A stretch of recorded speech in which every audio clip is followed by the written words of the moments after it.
नमस्कार साथियों, आप सभी का पवन के YouTube channel study history with Pawan Chauhan में बहुत बहुत स्वागत है, अभिनंदन है। जिन दोस्तों की ड्यूटी प्रिजाइडिंग और पोलिंग ऑफिसर के लिए लग चुकी है लोकसभा इलेक्शंस में, तो उनके लिए ये वीडियो जो बहुत बहुत हेल्पफुल होने वाली है, ऐसा मैं मानता हूँ। यदि आपको मेरी वीडियो अच्छी लगे तो लाइक करना मत भूलिएगा। प्रारंभ करते हैं। मेरा इस वीडियो को बनाने का उद्देश्य है कि केवल आपको अच्छी इन्फॉर्मेशन दे पाऊँ, ताकि आपके दिलो दिमाग में जो ड्यूटीज़ का जो भय छाया है उससे हट के आप इस स्थिति में आए। केवल मात्र ये मेरा उद्देश्य है। बात कर लेते हैं कि जब भी आपकी ड्यूटी लग चुकी है, अब ये मत सोचिए कि मुझे कैंसिल करवाना है, कुछ भी करना है। आप एक टीम की तरह, याद रखना, एक टीम की तरह, एक फैमिली की तरह, और बिना कोई डिफरेंसेस के आप काम करेंगे और डेफिनेटली आपको सक्सेस मिलेगी। अन्यथा आप कोई गलती करेंगे, चूक होगी और उसका खामियाजा सभी टीम को भुगतना पड़ता है। सारी टीम को, एक को नहीं, सभी को। बात कर लेते हैं कि आपकी टीम में कौन से मेंबर्स होते हैं। मालूम है आपको, एक प्रेजाइडिंग होता है, 3 पोलिंग ऑफिसर होते हैं, उसमें सिक्योरिटी पर्सन्स भी होता है और हेल्थ वर्कर भी होती है। तो सभी जो है आपको कुल मिलाकर ये सारी टीम बनती है, और टीम मतलब इकट्ठे मिलकर काम करना। बात करते हैं ईवीएम की बात। ईवीएम जो है 2 यूनिट से बनता है, कंट्रोल यूनिट और बैलेट यूनिट। ये कंट्रोल यूनिट है और ये बैलेट यूनिट है, और इसका एक तीसरा मेंबर भी अब आ चुका है, वो है वीवीपैट। तो इन्हीं 3 मशीन के जरिए आप जो है वो वोट कास्ट करेंगे। कैसे करेंगे वो हम बात कर रहे हैं। चलिए वीवीपैट और ईवीएम के बारे में थोड़ा सा जान लेते हैं। ईवीएम जो है ये 2 हाउसेस को बनाते हैं, प्रोडक्शन करते हैं, जो गवर्नमेंट के अंडर होता है। बिल्कुल सिक्रेसी के साथ जो है ये काम होता है। इस बार जो मशीन आपको मिल रही हो वो M3 है। ये थोड़ा सा अलग है, और इसकी कोई खासियत क्या है सबसे इम्पोर्टेंट, क्योंकि अब कैंडिडेट बढ़ रहे हैं जो इलेक्शन लड़ते हैं, तो इसलिए इस मशीन के साथ जो है 4 नहीं बल्कि 24 जो है वो आपके BU बैलेट यूनिट जो है जुड़ सकते हैं। मतलब 384 कैंडिडेट एक साथ खड़े हो सकते हैं। ये मशीन सक्षम है। ये पहले से भी ज़्यादा इंटेलिजेंट मशीन है, तो इसकी बहुत सारी खूबियां हैं।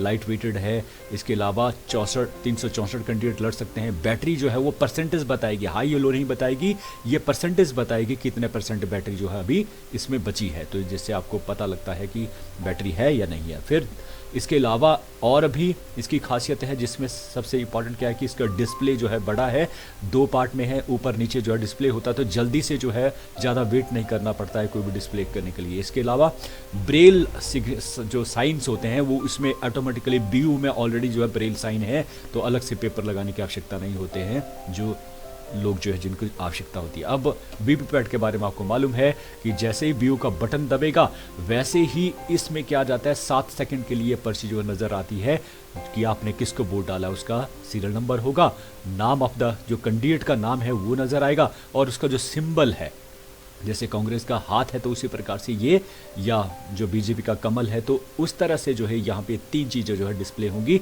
7 सेकंड तक जो है वो वोटर देख सकता है, तो इसका काम होता है वीवीपैट का ये। फिर उसके बाद ये जो स्लिप है कहाँ गिर जाती है, नीचे बॉक्स में गिर जाती है। अब बात कर लेते हैं, कुछ एक एरर ये मशीन देती है, जिसमें से प्रमुख इस तरह के जो है वो मैं बता रहा हूँ। जैसे कि BU01 की बैलेट यूनिट 1, मान लीजिए 4 है 5 है, तो उसका नंबर आएगा, फिर की का नंबर आएगा कि नंबर 6 है वो नहीं काम कर रही है, प्रॉपर नहीं है, उसमें कोई छेड़छाड़ की गई है, तो उस समय ये एरर देगा। नो यूनिट कनेक्टेड, अगर आपने कोई भी कनेक्ट नहीं किया है, 2 यूनिट रहेंगे वीवीपैट और BU, अगर वो कनेक्ट नहीं होंगे CU के साथ तो तब ये एरर मिलेगा। इनवैलिड का मतलब है कि कोई आपने जो है जो उसका बटन दबाया वो उस तरह से नहीं था जैसे कि आपको बताया गया था, जिसकी चर्चा हम बाद में करेंगे, तो इनवैलिड शो करेगा। फिर चेंज बैटरी, ये आपको इस तरह का जो दे देगा पहले ही, अगर बैटरी लो हुई तो चेंज बैटरी का जो है वो एरर देगी। प्रेस एरर की बात होगी तो प्रेस एरर का मतलब कि जो है जो BU का बटन है वो प्रेस हो गया है कहीं ना कहीं, या हो सकता है कि इसने च्यूइंग जो है शादी हो तो उस वजह से वो जो प्रेस हो गया हो बटन, तो उस स्थिति में आपका एरर जो है वो बताएगी।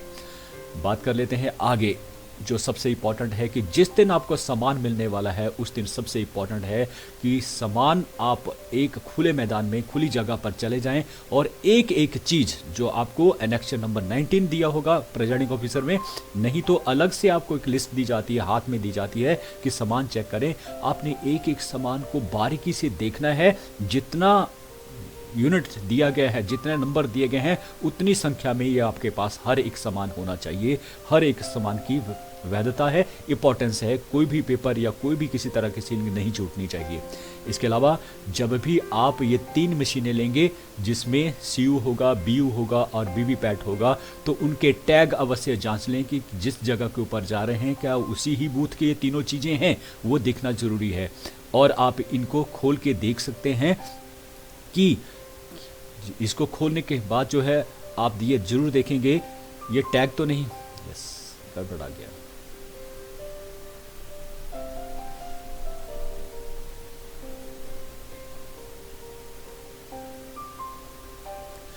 इसके अलावा आप ये भी देखेंगे कि CU जो है यूनिट है आपका, क्या उसके यहाँ पर जो है वो सील लगी है, क्योंकि ऊपर वाला जो सेक्शन है वो बंद रहता है। यहाँ पर जो है वो टैग बाहर लटका है कि नहीं है, जैसे कि BU का यहाँ पर जो है वो सील किया गया है और बाहर से टैग लगाया गया है। तो ये 2 चीज़ें ज़रूर जांच लें। और बाकी आपने ख्याल रखना है कि कहीं भी आपने इनको कनेक्टेड नहीं करना है, ना ही चेक करना है कि टेस्ट कर लें सही है गलती। ये M3 की खासियत है कि इसको आपने बिल्कुल भी टच नहीं करना है, खास तौर पर तब तक जब तक मॉक पोल जिस दिन स्टार्ट होगा उस दिन ही आप इनको ज्वाइंट करेंगे और उस दिन ही फिर आप वोट जो डालेंगे। इससे पहले कोई भी टेस्ट वोट नहीं करेगा। ये एसेंशियल है, याद रखना ये जरूरी है। अब बात कर लेते हैं कि ये 2 जब सेक्शन आपको ज्वाइंट करेंगे तो मैंने कहा है कि जो आपका CU है वो तब काम करेगा जब उसके साथ वीवीपैट भी ज्वाइंट होगा, तभी ये काम जो है वो करता है, अन्यथा ये एरर देता है। क्लियर है?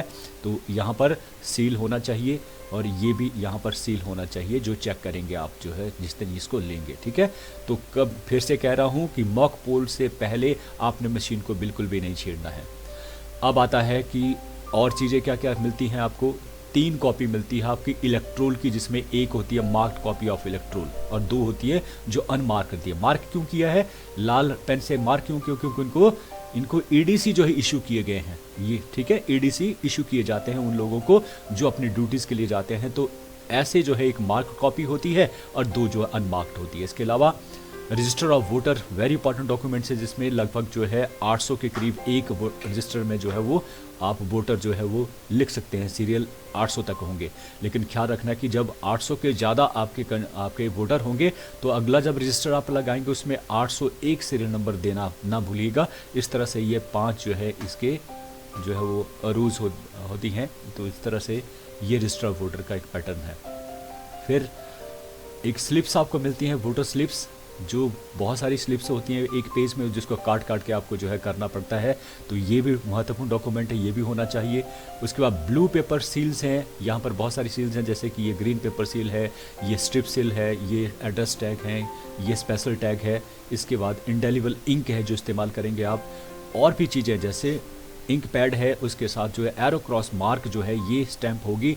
एक ये होगी डिस्टिंग्विश्ड मार्क्ड रबर स्टैंप होगी जो एरिया को शो करती है, बटा में होगा। इसके अलावा आपको मेटल सील दी जाएगी, प्रिजाइडिंग ऑफिसर की मेटल सील, याद रखना ये इंपॉर्टेंट है। तो उसके बाद presiding officer diary, match box होगा आपका, सीलिंग वैक्स होगी, वोटिंग कंपार्टमेंट होगा।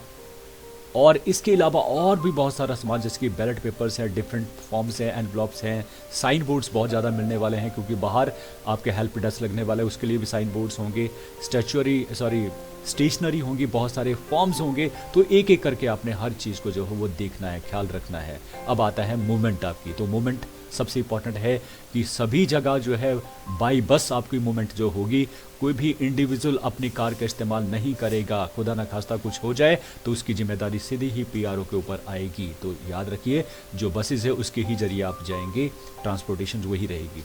इसके अलावा जाने से पहले इम्पॉर्टेंट है कि जो BLO हो, जिनको दिया गया है कि आपका स्टे करना और खाने पीने का, तो उसे ज़रूर सूचित कीजिए सबसे पहले, वो ज़्यादा इंपॉर्टेंट है। फिर उसके अलावा कि जिस बूथ पर आपका ड्यूटीज़ है उसी बूथ पर आप स्टे करेंगे, किसी के घर में प्राइवेट कहीं भी आप जो नहीं जाएंगे, ये ज़रूरी ECI की गाइडलाइन है। ऐसा अगर आप करेंगे और पता लगता है तो आपके ऊपर जो है कार्रवाई हो सकती है। बात करते हैं कि उस दिन हेल्प डेस्क लगने वाले हैं, जिसमें कौन कौन से BLO का हेल्प डेस्क जो इम्पोर्टेंट है वो आपके मतदान केंद्र के बाहर ही लगने वाला है। PWD और सीनियर सिटीज़न के लिए बैठने की उचित व्यवस्था, चेयर्स लगेंगी। क्रैचेस के लिए भी कहा गया है, बच्चे छोटे बच्चे खेल पाएँ, वो दरी बिछाकर वहाँ पर खिलौने रखिए। इस तरह से जो है वो पहले ही गाइडलाइन जो है वो सेक्टर ऑफिसर को मिल चुकी है। ड्रिंकिंग वाटर का भी आपने जो है वो इस्तेमाल वहाँ पर करना है। फिर arrival of the polling station पे एक चीज़ जो सबसे इंपॉर्टेंट वो है एसएमएस की व्यवस्था क्या है वो आप देख लें, क्योंकि इसके बारे में भी जो है आपको ट्रेनिंग दी जा चुकी होगी या मिलेगी। लेकिन यहाँ पर मैं जो कह रहा हूँ वो है कि बीएलओ को आपने उसी ही दिन जिस दिन वोट होने हैं उसके पहले दिन रात को बीएलओ को सूचित जरूर कीजिएगा कि सुबह जब 7 बजे, मान लीजिए 6 बजे आपका जो है इलेक्शन स्टार्ट है, 8 बजे, तो 7 बजे 1 घंटा पहले जो है वो मॉक पोल की प्रक्रिया शुरू होती है, तो उस समय एजेंट का होना बहुत ज़रूरी होता है। तो बीएलओ को पहले ही बता रखिए, एक दिन पहले, कि एजेंट को बता दें कि 1 घंटा पहले जो है 7 बजे वो पहुंच जाएं। फिर अब आता है पोलिंग बूथ को लगाना। जिस दिन आप गए हैं उस दिन तो नहीं, अगले दिन आप इस बूथ को जो सजा सकते हैं। तो किस तरह से करना है उसके बारे में आपको ट्रेनिंग जो दी जा चुकी है।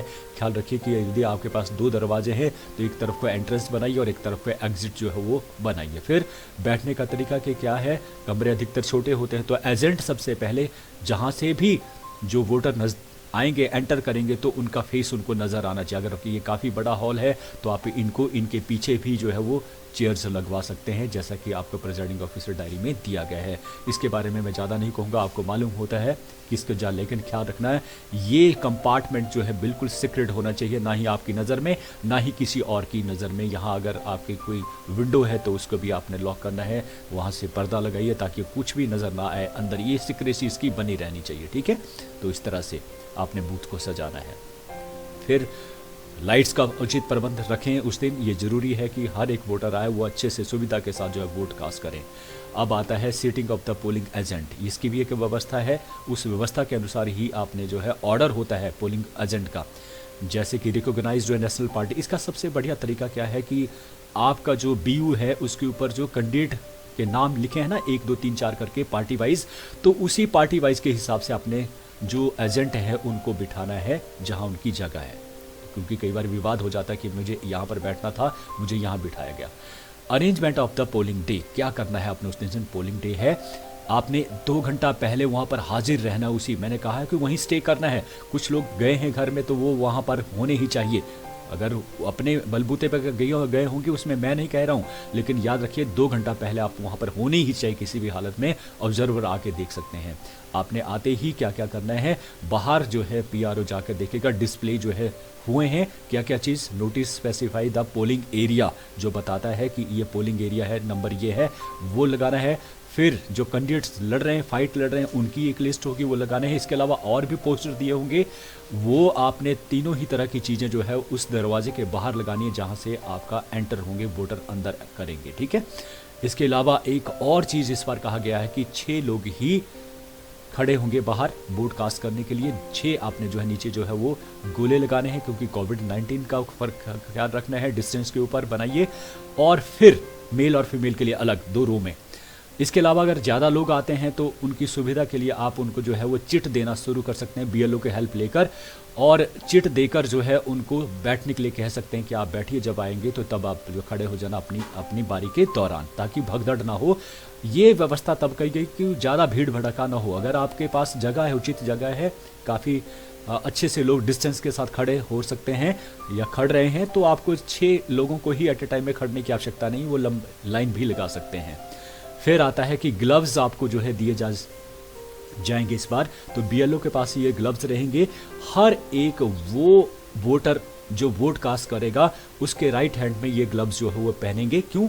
क्योंकि चाहते हैं कि बटन जो है जो दबा रहा है वो कहीं कोविड का शिकार ना हो जाए, इसलिए वो दिए जा रहे हैं। तो इन ग्लव्स को रख रखाव आपने ढंग से रखना है कि जब उसका काम हो जाएगा कोई लोग बाहर उसको फेंके ना। इसके लिए उचित जो है कोई डब्बा लगा दीजिए बाहर, ताकि उसमें जो है जो डिस्पोज उसको किया जा सके, रखा जा सके, इधर उधर ना फेंके। तो इन चीज़ों का आपने ख्याल रखना है।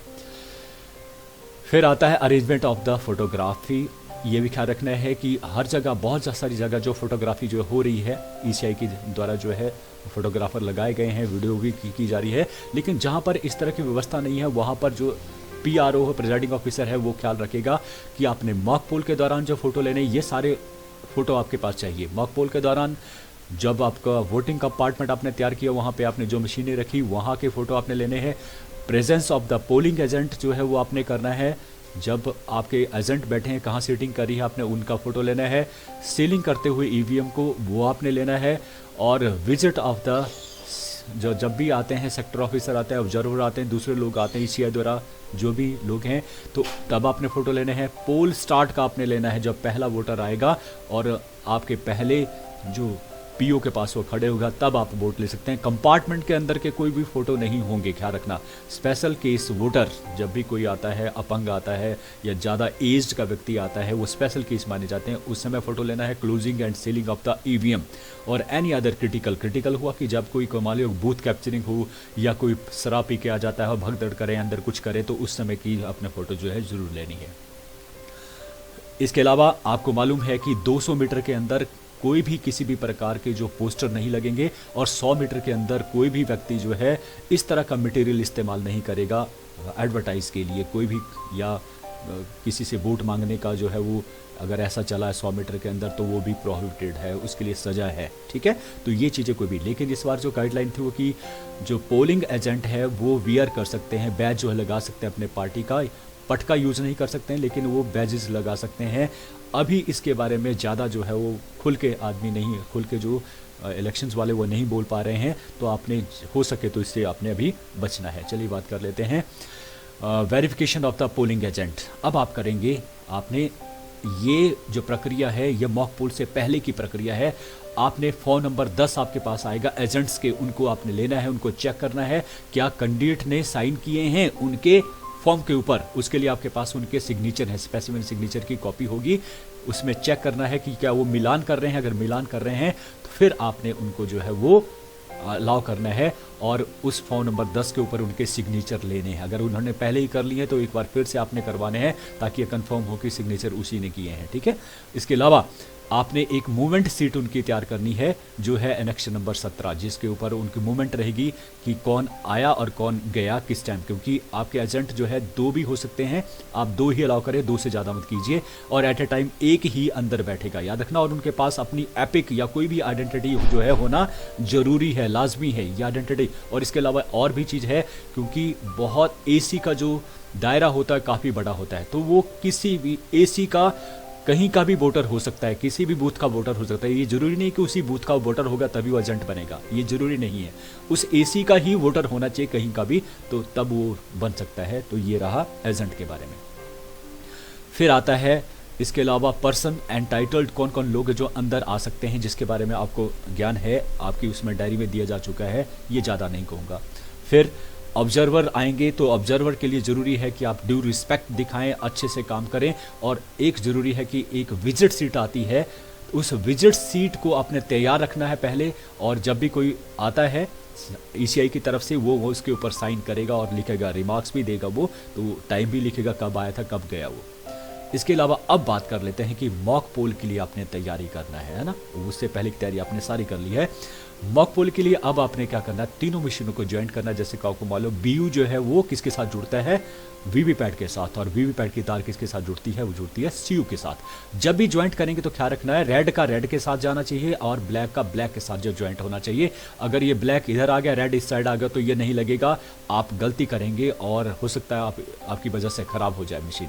तो ऐसा नहीं करेंगे, उसी तरह से टैग इनको करना है, क्लियर है। लेकिन टैग कैसे करना है, इस सीयू को ऑन किए बिना ऑफ में ही रखना है, ये भी लॉक में है और ये भी ऑफ में है, तभी आपने इनको ज्वाइंट करना है, ये तरीका है। अब आपने ज्वाइंट कर दिया और आपने क्या किया, ऑन उसको मशीन को कर दिया। ऑन नहीं करेंगे अभी यहाँ ये देख लेते हैं कि जो वीवीपैट है उसकी 2 पोजीशन होती है, बैक साइड में ये दिया गया होता है बटन, ठीक है।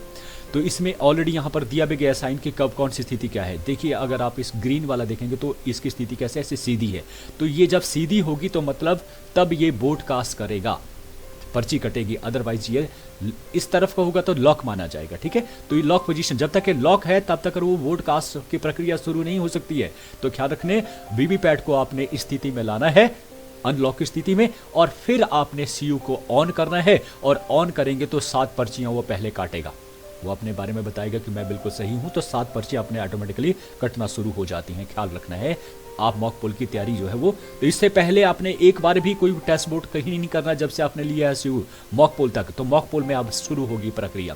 अब क्या करना भी आपने, जो सीयू का ये वाला हिस्सा है, ऊपर वाला आराम से खुल जाता है, ये वाला हिस्सा बड़े ध्यान से खोलना है।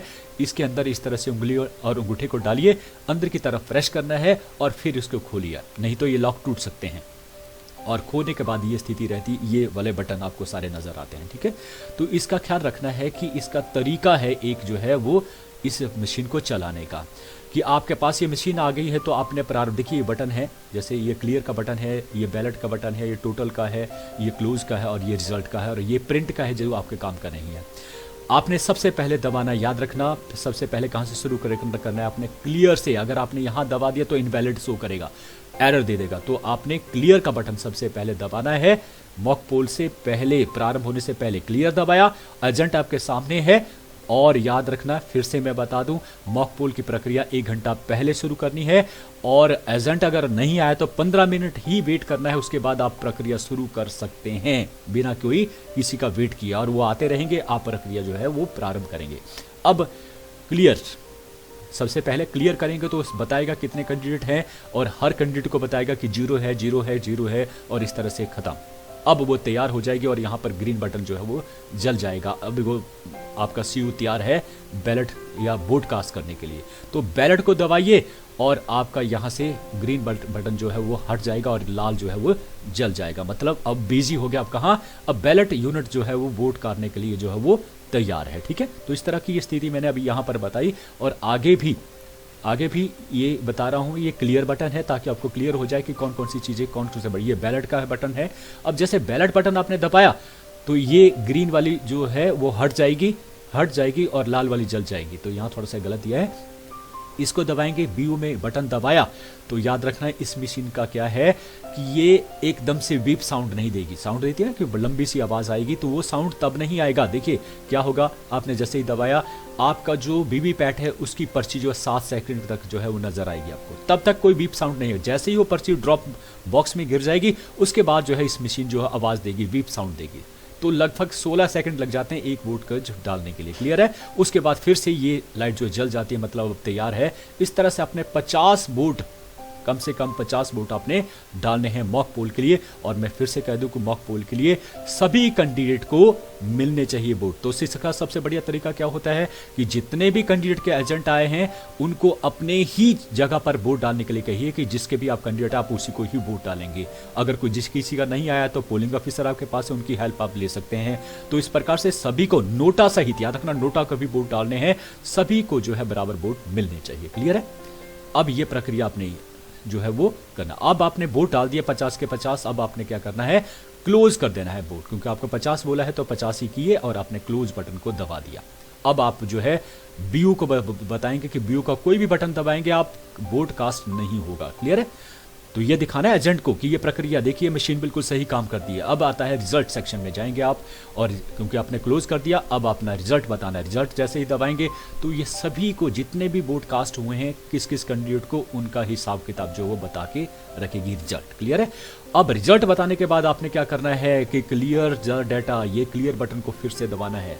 स्टार्ट भी यहीं से किया था और एंड भी यहाँ पे करना है। तो क्लियर को दबाएंगे और फिर ये पूरी क्लियर हो जाएगी। जो वोट आपने कास्ट किए थे वो खत्म हो जाएंगे। और इसके अलावा जो वीवीपैट है उसकी पर्चियां भी आपने सारी बाहर निकाल लेनी है, क्योंकि इसके बाद रियल वोट जो शुरू होंगे तो वीवीपैट को भी खाली करना है और इसको भी क्लियर करना है। ये सबसे इंपॉर्टेंट पार्ट है, याद रखना। ये अगर आप नहीं करेंगे तो गलती करेंगे और इसका खामियाजा बहुत बड़ा है। अब बात कर लेते हैं कि आफ्टर मॉक पोल अब आपने क्या करना है। आपने जो पर्चियां हैं उनको वीवीपैट से निकाल लिया और इसको क्लियर कर लिया है। क्लियर है। अब मॉक पोल के लिए पहले एक ही सर्टिफिकेट होता था, अब 5 जो है वो अलग अलग तरह के सर्टिफिकेट हैं। इसमें पहला मॉक पोल का जो सर्टिफिकेट पहले होता था वैसा ही है, तो ये 2 पार्ट में रहता है, मतलब 2 पेज हैं इसके। तो मॉक पोल का पहला सर्टिफिकेट वो भरना है आपने कि क्या क्या आपने किया मॉक पोल के दौरान, उसमें लिखा होता है वो सारा, उनके साइन भी लेने हैं जो एजेंट है। दूसरा आता है कि अगर आपका जो है जो पावर पैक है, जो बैटरी है, अगर उसको रिप्लेस करने की ज़रूरत हुई तो आपने ये फॉर्म भी भरना है। ठीक है, रिप्लेस किया है। वैसे ऐसा होता नहीं है लेकिन ये उसके लिए बनाया है। फिर तीसरा क्या है कि pressing of the close button after the completion of the poll, कि जब आपका मॉक पोल खत्म हो गया, 50 हो गए, उसके बाद आपने क्लोज का बटन दबाया था, उसके लिए भी फॉर्म है तो वो भी आपने भरना है। क्लियर हो गया। तो ये 3 फॉर्म जो है एक ही लिफाफे में आपने रखने हैं, क्योंकि ये जब आप डिपॉजिट करेंगे तो सीयू के साथ, जो सीयू जब जिस कैरी बैग में होगा उसके साथ ये लटकेगा इसका लिफाफा, तीनों ही का। क्लियर हो गया। अगर आपने पावर पैक जो नहीं बदला है तो आप नील में रिपोर्ट देंगे, लेकिन लिफाफा एक बनेगा, तीनों फॉर्म उसमें जाएंगे। चौथा जो फॉर्म है वो है कि मॉक पोल के दौरान यदि कोई मशीन आपकी खराब होगी, ठीक है, और आपको बदलना पड़ी। देखिए, मॉक पोल के दौरान अगर मशीन कोई भी खराब होती है 1 यूनिट, तो केवल 1 ही यूनिट बदलेगा, ठीक है। तो उस स्थिति में आपने फॉर्म भरना 4 और 5 फॉर्म उस स्थिति में यदि आपने रियल जब इलेक्शंस हो रहे हैं, ब्रॉडकास्ट हो रहे हैं, उस समय वीवीपैट या ईवीएम में से कोई भी यूनिट जो है वो खराब होता है तो पूरा यूनिट बदलता है, होल यूनिट बदलता है रियल के दौरान। तो उस स्थिति में फॉर्म नंबर आपने 5 भरना, और ये दोनों फॉर्म जो है उसी टाइम ही, जिस स्थिति में भी होगा उस स्थिति में ये फॉर्म आप भरेंगे। पीआरओ और ये सेक्टर ऑफिसर अपने साथ ही ले जाते हैं, ख्याल रहे। तो ये फॉर्म जो है तभी भरे जाएंगे। ये स्थिति बहुत कम आती है। तो ये मॉक पोल का जो पहले का था, लेकिन अब जो हम इस तरह के फॉर्म जो आ चुके हैं अलग अलग तरह से, ठीक है। तो ये आपके पास जो है पहुंचेंगे, इसका जरूर ख्याल रखिएगा।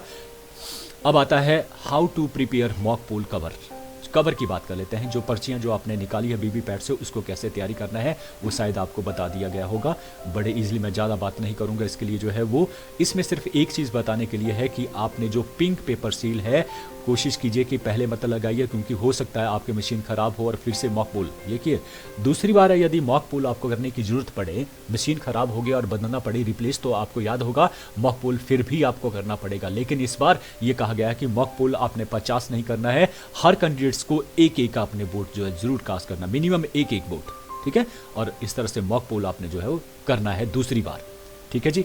तो उस स्थिति में जो है, क्योंकि ऐसी स्थिति आ सकती है, तो इसलिए अगर आपने पेपर सील लगा दी होगी, पिंक पेपर सील तक का काम कर लिया होगा, तो फिर से आपको करना पड़ेगा। तो इसलिए बेहतर है कि उस डब्बे को आप फिलहाल सील ना कीजिए, और बड़े जो लिफाफा उसका मुंह भी बंद ना कीजिए, बाद में कीजिएगा।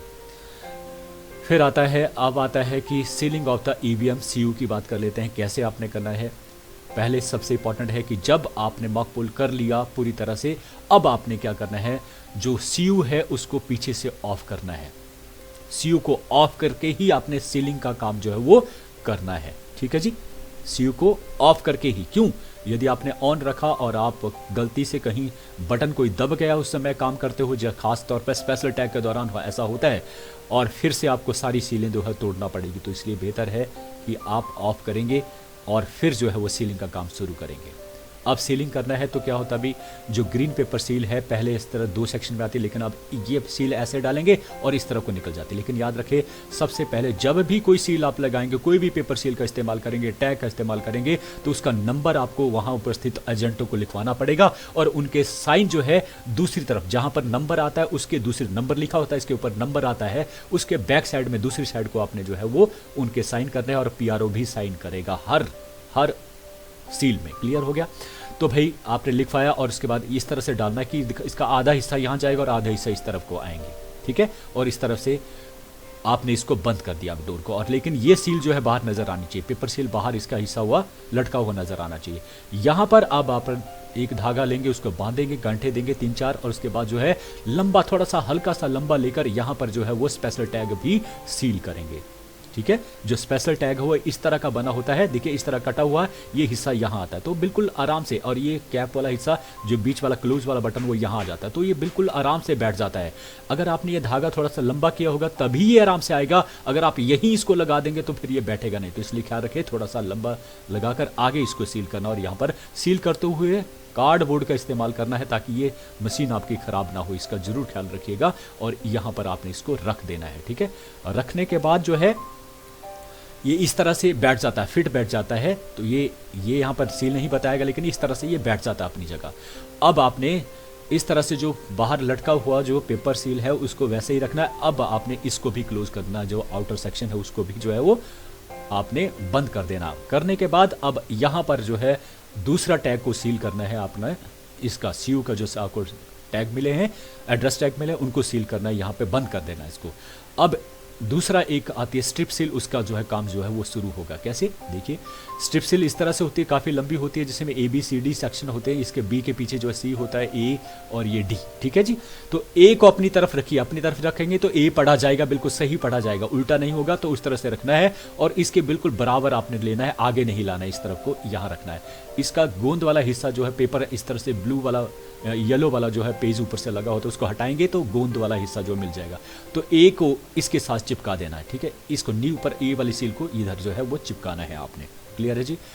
इसको चिपकाने के बाद जो है, अगर ये ज़्यादा बड़ा हिस्सा है, यहाँ तक ले आएंगे, यहाँ तक, यहाँ जो बड़े शॉर्टली इसको पकड़ लिया गया है, इसको आप यहाँ तक लाएंगे, यहाँ फोल्ड करेंगे। अगर ज़्यादा है, मैंने कहा है ये बराबर आता है और कोई ज़रूरत नहीं होती, लेकिन फोल्ड कीजिए। अब बी इसके ऊपर आ जाएगा। क्लियर हो गया। ए जो है इसके नीचे से चिपक गया, बी इसके ऊपर से चिपक गया, और चिपकाने के बाद जो है अगला जो सी है वो टॉप पे आ जाएगा। बी इसके नीचे चला गया, वो चिपक गया। अब इसको हटाएंगे तो यहाँ सी नजर आएगा आपको। ठीक है, और सी के ऊपर कौन आएगा? ये दूसरा जो है पेपर सील यहाँ पर जो है वो चिपक जाएगी। क्लियर हो गया। अब इसको चिपकाने के बाद आप इसको इस स्ट्रिप सील को जो है वो पूरा मशीन के साथ घुमाएंगे, लेकिन ये ख्याल रखेंगे कि ये क्लोज वाला बटन जो है इसके ऊपर नहीं लगनी चाहिए, इससे नीचे से आपने लेना है और इसको घुमाते हुए अगली तरफ निकालना है। और यहाँ पर डी सेक्शन, जो इसका डी सेक्शन जो है वो अपने आप उसकी हटाइए और यहाँ पर वो अपने आप चिपक जाएगा। ठीक है, इस तरह से घुमाते हुए ये अपने आप यहाँ पर डी। तो इस तरह से जो नंबर हैं वो डिस्प्ले यहाँ होंगे अपने आप, जो अगर सही से सील, याद रखना जब आप डालेंगे तो ये नंबर यहाँ पर आना चाहिए ऊपर की तरफ से इस पेपर सील का, और इसका कहाँ आना चाहिए? इस तरह से आना चाहिए। तो तब ये सीलिंग का काम जो है सही होगा। ठीक है, ये आपने एड्रेस टैग पहले ही लगा दिया, तो ये हो गया। अब मशीन आपकी रेडी है, स्विच ऑफ है मशीन और ये रेडी भी है। क्लियर है। अब आपने जो है बीबी पैड को भी जो है आपने इस तरह से, बीबी पैड का जो डोर था जो खोला था आपने, ये उसको काफ़ी जोर लगता है, तो इसको खोलेंगे तो वहाँ से आपने जो जितनी भी आपकी स्लिप्स थी उनको आपने जो है वो अलग से लिफाफे में सील कर दिया, जो आपको ब्लैक वाले लिफाफे दिए गए होंगे। छोटे वाला होगा, फिर उसके बाद डब्बा होगा एक छोटा सा, फिर एक बड़े वाला होगा, तो ये आपको बता दिया गया है। यहाँ पे 2 एड्रेस टैग आपने जो है वो लगाने, सील करने हैं। 2 एड्रेस टैग के साथ इसको सील कर देना है। अंदर कुछ भी नहीं बचा है, सभी सारी की सारी पर्चियाँ श्योर करें कि सारी की सारी पर्चियाँ आपने निकाल दी, कुछ भी नहीं बचा है। फिर आपने जो है एजेंट के सामने इसको दिखाना है, फिर उसके बाद इसकी सीलिंग जो है वो करनी है। क्लियर है। तो ये भी हो गया, इसको भी क्लियर कर दिया था, वो भी हो गया था सबके सामने, और वो भी आपने कर दिया। इस तरह से जो है वो ये ऑलरेडी होता है, इसको आपने जो है वो सील किया था एड्रेस टैग। तो इस तरह से ये सारा काम अब आपने कर लिया। अब तैयार हैं आप लोग। तो जो सेक्शन जहाँ पे है उनको रख लेंगे आप। यहाँ बीयू जाएगा, यहाँ सीयू रहेगा, और बीयू के साथ जो है लेफ्ट साइड को क्या रहेगा वीवी पैट आपने जो है वो रखना है, ताकि उसे ही वो नज़र आना चाहिए, किसी और को नज़र नहीं आए। वीवी पैट जो है उसके साथ रहेगा, तो उसे वो नज़र आना चाहिए कि जो है जब वो बोर्ड डालेगा तो 7 सेकंड तक जो पर्ची है उसको नज़र आनी चाहिए। तो इस तरह से डिस्प्ले आप रख देंगे। अब आता है एक और चीज़ कि शुरू करने से पहले प्रिजाइडिंग ऑफिसर जो सेक्शन नंबर 128 आप देख लेंगे अपने जो है जो डायरी दी गई हैंडबुक, उसमें दिया गया है एनेक्चर 1 और 2 होगा शायद, उसमें पढ़ लेना कि कौन कौन सी मुख्य धाराएं हैं जो लगती हैं अगर आप जो है जो सिक्रेसी ऑफ वोट है उसकी उल्लंघन करते हैं। तो लोगों को बताइए कि ऐसा मत कीजिए, नहीं तो अगर आप ऐसा करेंगे तो ऐसा आपके साथ हो सकता है। ठीक है, और आप लोगों के साथ भी हो सकता है अगर आप लोग कुछ करेंगे तो, जो जिनकी ड्यूटी लगी है। तो ये सारा उसी में दिया गया है। इसके अलावा एक डिक्लेरेशन बाय PRO, एक काफ़ी एनेक्शन नंबर V है, जिसमें 4 पार्ट होते हैं अंदर, 1 2 3 4 पार्ट हैं, जिसमें पहला और दूसरा पार्ट सेम है। वो इसलिए भरा जाता है क्योंकि मैंने ये सारे काम जो है किए हैं। तो उसमें पहला पार्ट आप भरेंगे, डिक्लेयर करेंगे, और वो सारी डिक्लेरेशन कि मैंने ऐसा किया, ये सारे काम कर चुका हूँ, और एजेंट के साइन लेने हैं। फिर खुदा ना खास्ता आपकी जो है वो मशीन बदलना पड़ी तो फिर भी आपने डिक्लेरेशन का दूसरा पार्ट उसमें भरना है, अन्यथा दूसरे का काम नहीं है। तीसरा जो है वो सीलिंग का है, क्लोजिंग का है, और जो चौथा पार्ट है वो उसका जो है वो सीलिंग पार्ट है, तो वो बाद में भरे जाएंगे। तो ये भी आपने डिक्लेरेशन का फॉर्म जो है भरना है। ठीक है जी। अब एक और चीज़ जो है उस समय अभी ही बता देता हूँ, एक रजिस्टर ऑफ वोटर आपके पास रहता है, जो सेकंड पोलिंग ऑफिसर के पास रहता है। 17A रजिस्टर होता है, 17A फॉर्म का रजिस्टर बना होता है। तो उसमें सबसे ऊपर प्रिजाइडिंग ऑफिसर लिखना ना भूले। क्या लिखेंगे, कहाँ पे लिखना है? आपका जो सीरियल नंबर जहाँ से 1 शुरू होता है वहाँ से मत कीजिए कुछ भी, उससे ऊपर लिखना टॉप में। ठीक है, वहाँ पर क्योंकि वोटर की आएगी सारी की सारी आइडेंटिटी, तो आपने वहाँ नहीं करना। सीरियल नंबर 1 से ऊपर जो खाली जगह वहाँ पर ये लिखना है। क्या लिखेगा? Total in the CU checked and found to be 0, और प्रिजाइडिंग ऑफिसर साइन करेगा। ये जरूर लिखना है आपने टॉप में। और अब इसके बाद और भी कि एंड जब आपका पोल होता है, जब लास्ट जो वोटर है दे देगा, तो लास्ट में आपने एंट्री जरूर करनी है। ये भी पीआरओ का काम है। क्या लिखेंगे कि पोलिंग विदाउट एएसटी और ईडीसी के अलावा जो वोटर थे वो कितने ने वोट कास्ट किया, फिर ईएसजी कितने थे उसमें, ठीक है, ईएसटीओ ने कितने कितने के साथ जो है अपना वोट कास्ट किया, एएसटी एब्सेंटेज शिफ्टेड और जो डेड होंगे उनमें से भी अगर कोई आए होंगे वो भी बताने, फिर उनका टोटल होगा, और फिर क्लोज टाइम, किस टाइम जो क्लोज हुआ वो टाइम भी एग्जैक्टली लिखना है, और सिग्नेचर ऑफ पीआरओ। ये कब होगा, ये भी कहाँ होगा, 17A की ही बात कर रहा हूँ, जब एंड लास्ट जो वोटर जो है वोट डालेगा उसके बाद जो है वो आपने ये भी देना है सर्टिफिकेट, ये भी करना है। क्लियर है? तो पहले पार्ट का समापन मैं यहीं पर करता हूँ।